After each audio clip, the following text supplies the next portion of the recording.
ఇప్పటికే ఆగిపోకుండా మన ఊళ్ళో ప్రతి వారు కూడా భగవద్గీతను భగవద్గీతను చక్కగా ప్రచారం చేస్తూ మన చుట్టూ పల్లెల్లో కూడా ప్రతి చోట కూడా జిజ్ఞాసనం చూడండి. ఇక్కడ ఎట్లా వాళ్ళకి అభ్యాసమైందో భాగవతం చదవాలని మీ ఊరంతా అట్టెకల్లకి భాగవతం చదవాలని జిజ్ఞాస కలిగిందంటే వారి ప్రేరణ ఏవో తప్పంటే మన పెద్ద వీరణి గారి యొక్క ప్రేరణ వాస్తవం చెప్పాలంటే నిజం.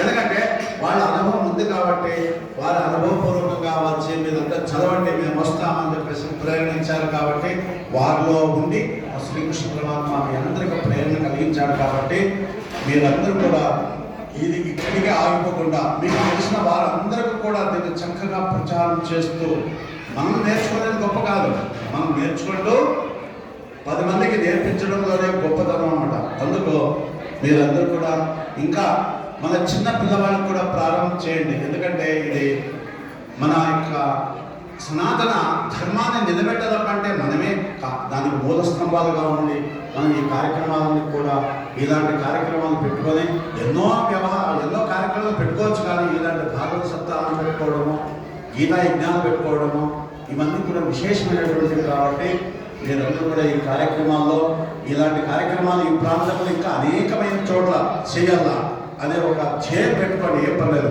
ఎందుకంటే అన్ని ఇచ్చాడు. దేనికి ఏ విధంగా సద్వినియోగం చేసుకోవాలో అది తెలియదు.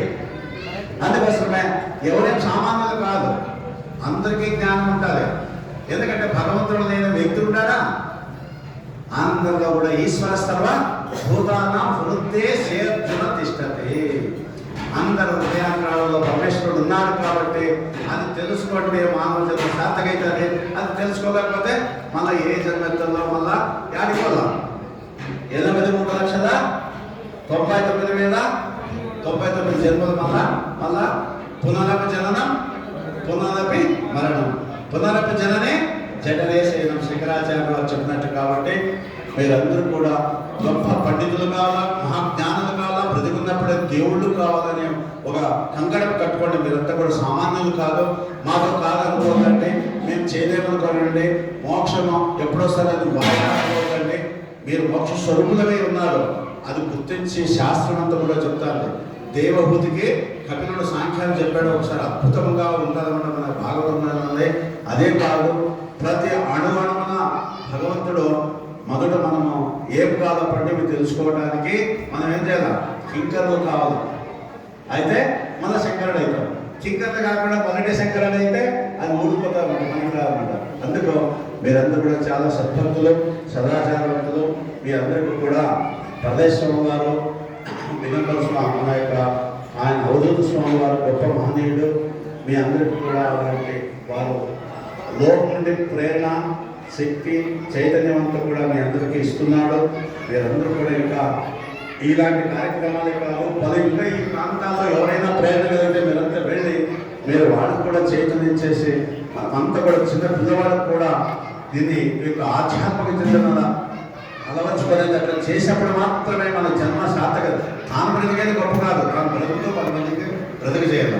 తాను కూడా తెలుసుకోవడం కాదు, తాను తెలుసుకుంటూ 10 మందికి తెలియజేయడం ఒక గొప్ప విశేషం. కాబట్టి ఇదంతా అయిపోయింది, ఇంకేం 9 రోజులు అయిపోయింది, 23వ తేదీ అని చెప్పేసి ఎవరి బాగా ఉండదండి.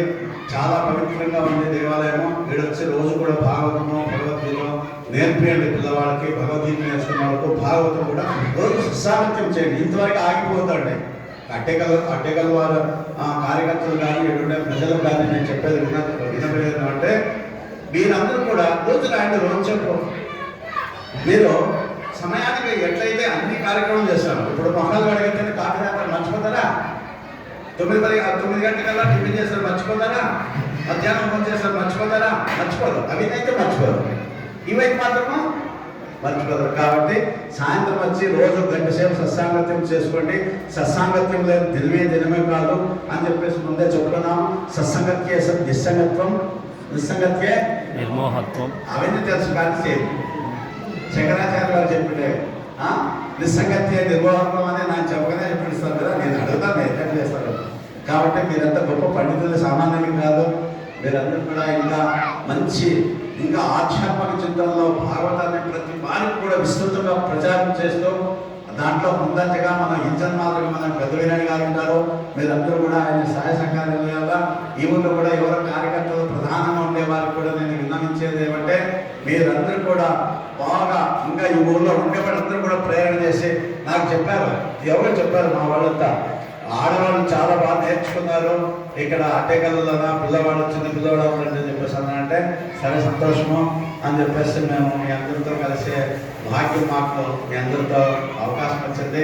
ఈ అవకాశం ఇచ్చిన కార్యకర్తలకి మన పెద్దలు ఇంగారెడ్డి గారు, వీరెడ్డి గారు పిల్లలు ఉన్నారు. ఇంకో విషయము దాంట్లో పత్రికలు మనది కూడా మార్చి 2 నుంచి 9 వరకు మన శాంతానంద ఆశ్రమంలో భాగవత సప్తాహం ఏర్పాటు చేశాము.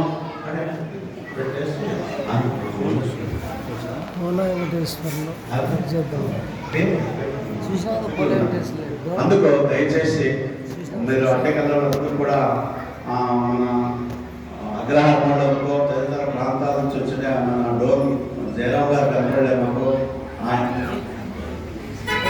పలుకు ఉండేట మీరందరూ కూడా మా ఆశ్రమానికి వచ్చి మా ఆశ్రమాన్ని పునీతం చేయాలని చెప్పేసి పేరు పేరు నేను కోరుకుంటూ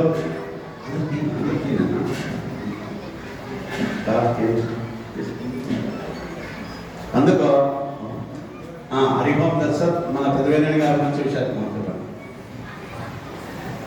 ఇక్కడ వచ్చినటువంటి యొక్క భాగవత భక్తాలకు అంటే గ్రామస్తులకు వివిధ గ్రామాల నుంచి వచ్చినటువంటి యొక్క భక్తులందరూ మనవి మొట్టమొదటిగా ఇక్కడ ఉన్నటువంటి యొక్క పెద్దలు అనగా హనుమంత ప్రసాద్ అయితేనేమి, శివమూర్తి గారు, నాగరాజు గారు, జయరామ్ గారు, చంద్రశేఖర్ గారు, ఇంకా ఈ పెద్దలందరూ కూడా మా గ్రామానికి వచ్చినారు. వచ్చి మా సంకల్పం భాగవతం జరపాలని చెప్పి వచ్చింటే అందులకు కానీ మేము నిమిత్తంగా వివిధ గ్రామాలతో పాటు మేము కూడా మీరు ఒక వ్యక్తిగతంగా వచ్చి మమ్మల్ని మేము తెలుపు చేసుకోవడానికి ఈ సమయాన్ని సద్వినియోగం చేసుకోవడానికి మాత్రమే మేము ఇక్కడికి వచ్చి మీ అందరిలో పాల్గొని సమయాన్ని సద్వినియోగం చేసుకుంటున్నామని. మన వీరయ్య గారు చాలా నిరాభిమాని. ఎందుకంటే ఆయన చిన్న పిల్లవాడు మాదిరిగా అన్నమాట. కాకపోతే ఆ ఊళ్ళో 65 సంవత్సరాలు అవిశ్రాంతంగా భాగవత సప్తాహం జరుగుతుందంటే సామాన్యం కాదు. అది వాళ్ళు ఏ జన్మలో పుణ్యం చేసుకున్నారో మనకు తెలియదు. చాలా చాలా సంతోషదాయకమైనటువంటి ప్రతి వారు కూడా శ్రీనాథ నారాయణ వాసుదేవ ప్రతి వారు కూడా ఆ పథకం చెప్పుకుంటూ తిరుగుతుంటారంటే పిల్లవాళ్ళని చూస్తే ఆశ్చర్యం అనమాట. ఆ ఊరే పావనమైందని చెప్పుకోగలంట. అందులో మన అట్టేకల్ గ్రామం కూడా ప్రతి వారు కూడా చదువుకున్న వారందరూ కూడా ప్రేరణ చేయండి. మేము ఇప్పుడు మా ఆశ్రమంలో ఉన్నాము. ఊరంతా కూడా నేను సర్వే చేస్తాను ఎవరు చదువుకున్నారు వాళ్ళందరూ కూడా భగవద్గీతని తీసుకొచ్చి కూర్చోబెడతామట. వాళ్ళు నమస్కరించాలి, వాళ్ళు భగవద్గీతను తీసుకొచ్చి ఉచితంగా ఇచ్చేది. వాళ్ళందరూ కూడా చిన్నగా వాళ్ళకి రాకపోయినా మనము వాళ్ళని ప్రేరణ చేయాలనే ఒక సదుద్దేశం ఉంటుంది. ప్రతి వారు కూడా మనం ఈ మానవ జన్మ వచ్చిన తర్వాత చైతన్య స్ఫూర్తిని వాళ్ళకి కలగజేయాలన్న ఒక సదుద్దేశం ప్రతి వారు పెట్టుకునేసి భాగవతం ఇంకా రేపటికి ఉంటాయి. ఇంకా మీకు ఏది ఏకాదశి స్మరణము చిన్నవి కాబట్టి మీరు ఇవన్నీ కూడా చక్కగా అధ్యయనం చేసి ప్రతి సంవత్సరం కూడా ఏర్పాటు చేసి బాగా అందరూ కూడా చిన్న పిల్లవాళ్ళు తీసుకురండి. ఇప్పుడు స్వామి స్కూల్కి పెడుతుంటారు. వాళ్ళని అందరూ ఏమంటే 8 రోజుల్లో ఒక రోజు తీసుకురండి. ఆదివారము శనివారం 2 రోజులు తీసుకొస్తే వాళ్ళు బాగా నేర్చుకునే వీలవుతారు. పిల్లవాళ్ళు కూడా ఇప్పుడు ఆదివారం చదివి వస్తుంది. ఇప్పుడు 8 రోజులు ఒక ఆదివారం వస్తుంది కదా, శనివారం ఈ 2 రోజులు తీసుకొచ్చి 2 రోజులు కొద్దిగా వాళ్ళ ప్రేరణ. నేను మన డోర్ జయరామ్ గారు వాళ్ళ మనవునికి నేర్పిస్తుంటే చాలా సంతోషపడినాం. ఒకసారి పోయినా వాళ్ళ ఇంటికాడికి చాలా సంతోషమైంది. అట్లా మీరు కూడా చిన్న పిల్లవాళ్ళకి నేర్పించండి. ఎందుకంటే వాళ్ళకి ఇంకా మీరు తర్వాత తదనంతరం ఎవరు నేర్పించే వాళ్ళు ఉండరు. ఆ ప్రేరణ మనం ప్రతి వారికి కూడా ఇంట్లో అమ్మగారు నేర్చుకున్నారనుకో వాళ్ళకి నేర్పియండి, తప్పేం లేదు.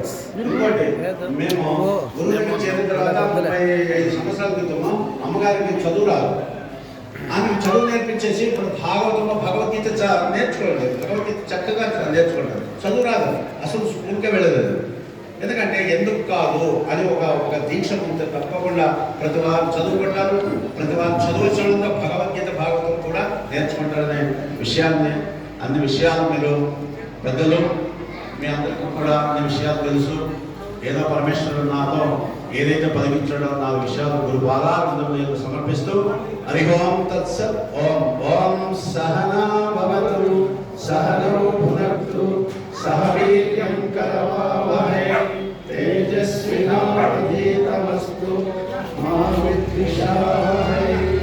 ఓం పూర్ణమదః పూర్ణమిదం పూర్ణాత్ పూర్ణముదచ్యతే పూర్ణస్య పూర్ణమాదాయ పూర్ణమేవావశిష్యతే.